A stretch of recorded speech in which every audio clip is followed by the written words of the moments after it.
students. Today in this video we will start with chapter 2b, graphical representation of linear motion.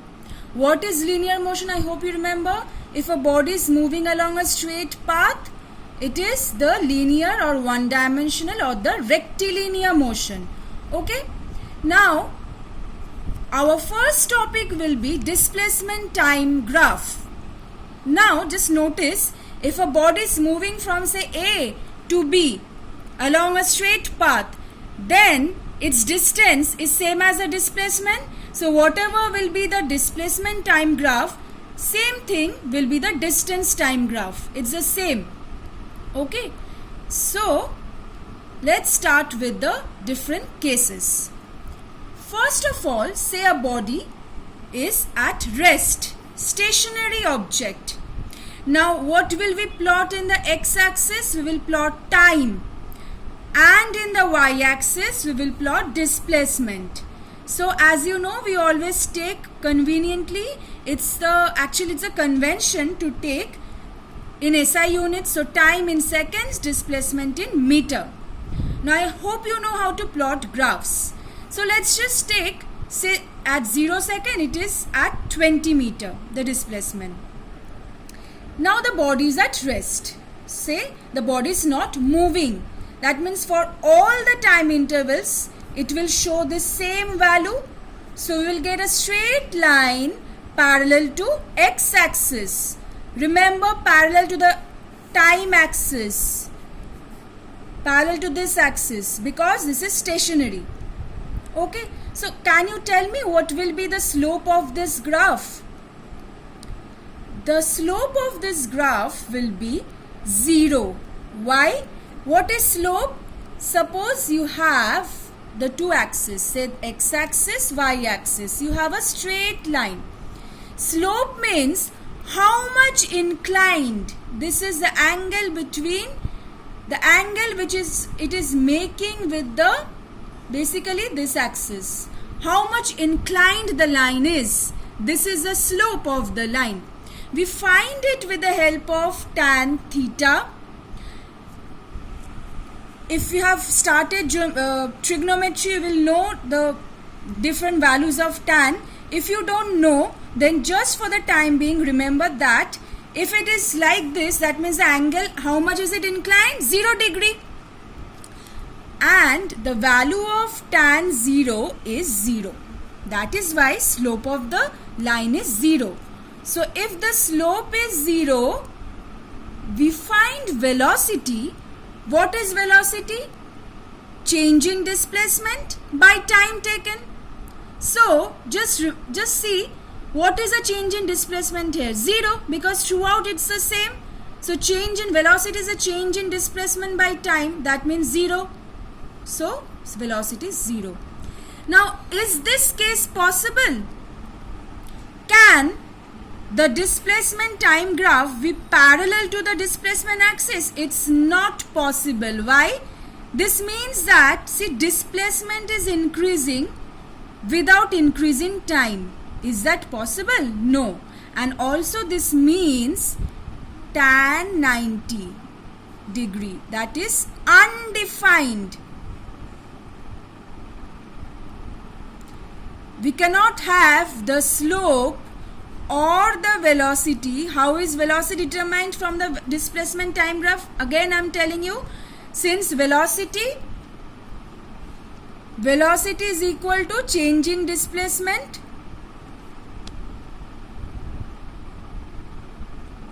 by time. And what are we actually plotting here? We are actually plotting the different displacements in different time interval, right? So we, from the slope of the graph, we can find the velocity. Now in this case, see, velocity cannot be infinity.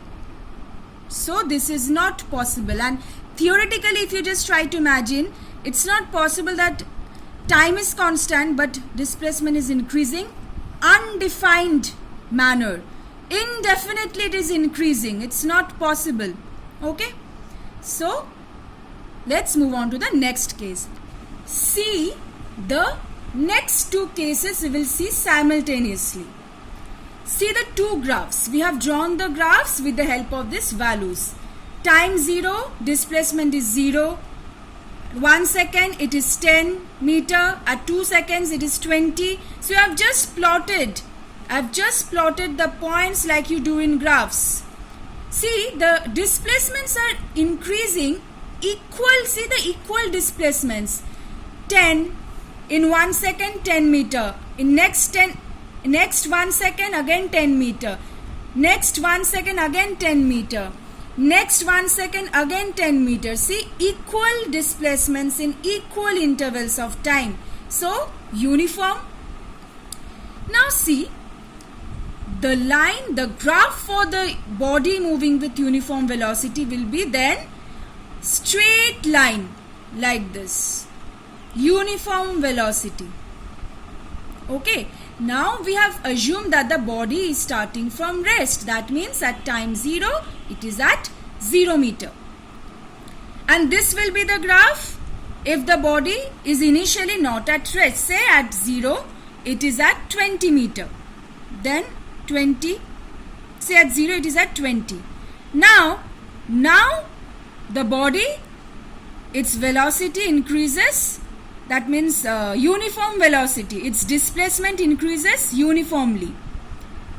Just like this, the previous graph. But the only difference is at 0 seconds, it was at 20 meter. It was initially not at rest. Now it is moving with uniform velocity. So we are getting the same graph as this one.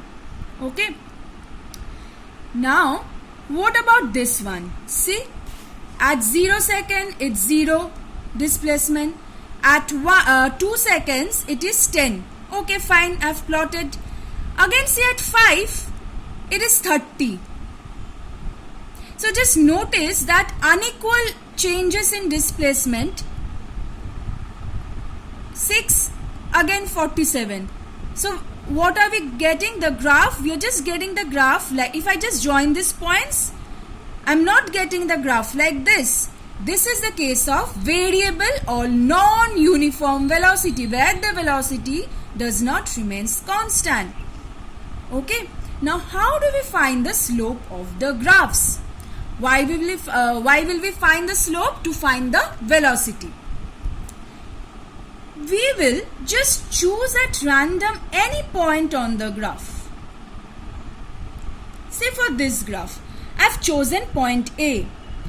I have dropped a perpendicular up to any point I wish. Say, I have just dropped the perpendicular up to this. Now, what you will do, you will then just join the line from B to this, to the point lying on AB. Okay, I am just showing you. Drawing once again. Say I have dropped a perpendicular AB up to this. Now I just want to join till this point. So I'll draw up to this point and then join this. What is the slope? The slope will be the change in slope of the graph is actually for any graph. When we plot, this is x-axis, this is y-axis. And if we get a line, this is delta y. Why? Because y coordinate. The change in the y coordinate, this is delta x. So the slope of the graph is delta y by delta x. Okay. If I have plotted displacement here, so delta y means, what is delta basically? It's a change. Okay. So that means the slope of the graph will be change in displacement by change in time, because in this axis I have plotted time, here I have plotted displacement. S stands for displacement. So slope means change in displacement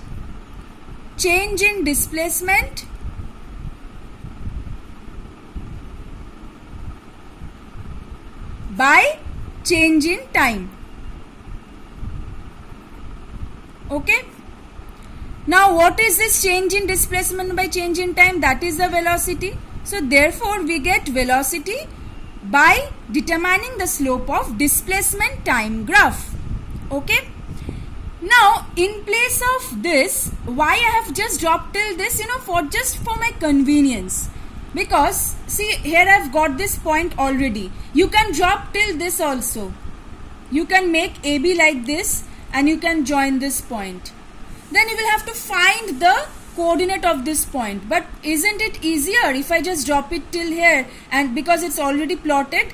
That's why see, AB by BC. AB means 40 minus 30, this part, and BC means 4 minus 3, this part.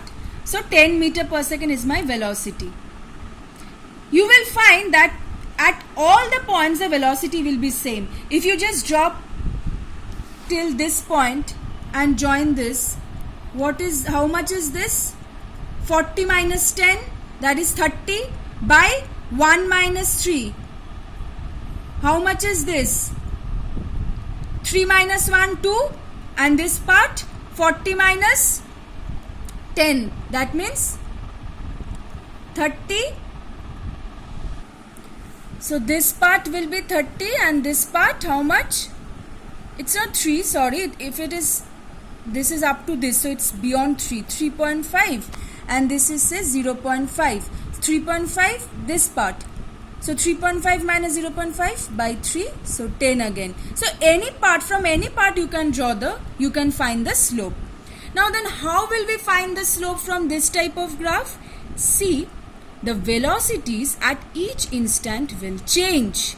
So for a particular instant, we will have to find the velocity by drawing a tangent at that point and then drawing the perpendiculars and finding AB by BC. AB by BC. AB represents the change in displacement, BC represents change in velocity. That means it will give me the slope, it will give me the velocity. Now see, for each point it will change because the tangent will change. Again at this point the tangent will be like this. So basically this represents the velocity which is non-uniform. So we will get different slopes. Okay. Now we have seen that previously positive slopes we are getting. What about this one? Say it's moving with uniform velocity, that means velocity is moving with uniform velocity. So this is a graph. This graph represents a negative slope. What does it mean? It means that it basically, what have we learned? That it gives the direction of motion. The positive negative signs of velocities gives the direction of motion. See, if I have just found the slope, dropping the perpendicular up to any point, till this say I have dropped, then I have joined this in this graph. So how much is this? 30 minus 40, because it is moving in this direction. This is the, initially the body was moving like this, then this. So this will be, displacement will be 30 minus 40. Say at 4 seconds the displacement is 40, but at 5 seconds the displacement is 30. So 30 minus 40 by 5 minus 4. See, minus 10 we are getting. Velocity minus 10 meter per second. Negative slope represents the direction of motion. See, in this case also. What about this one? Body is moving with uniform velocities throughout. In this case, just see the displacements. Displacement positive, negative here. This part negative. This part also negative. It's just negative to 0. Say if I ask you, after say 4 seconds, what is the displacement? Minus 3. That means it represents the direction of motion. Okay, so if we can find the displacement, we can find the velocity. So we'll do that when we'll do the numericals also. So that's all for the displacement time graph.